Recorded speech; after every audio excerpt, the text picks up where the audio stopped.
আজকে মহরমের দিন, আব্বু রোজা আছে।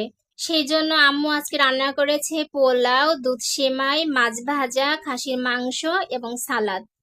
এগুলো আজকে রান্না করছে আব্বুর জন্য, মানে সবার জন্যই।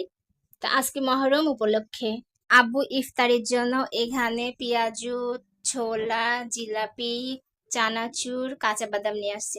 আব্বু রোজা আছে, কিন্তু আমি পছন্দ করি কাঁচা বাদাম, সেজন্য আমার জন্য কাঁচা বাদাম নিয়ে আসছে। আব্বু একা রোজা আছে, আব্বুর জন্য এই ইফতারিগুলো আব্বু নিয়ে আসছে। একা মানুষের জন্য আর কি খাবার খাবে, জাস্ট এগুলো। আমি রোজা নেই, তারপরে ইফতারি নিয়ে চলে আসছি খাওয়ার জন্য। এখন আমি খাবো এগুলা, সবগুলো আগে মাখাই নেব সুন্দর করে। আমার জিলাপি টিলাপি দিয়ে খুব ভালো লাগে মুড়ি মাখানো।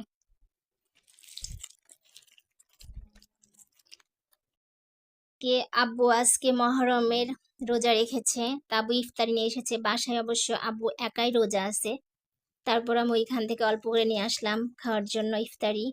ইফতারি তো সবাই খাইলেই ভালো হয় একসঙ্গে, ইফতারি খাওয়া সোয়াব, সবাই একসঙ্গে মিলে। তো এই জন্য আমি নিয়ে আসলাম। আমার মুড়ি মাখানো ডান, এখন আমি খাবো।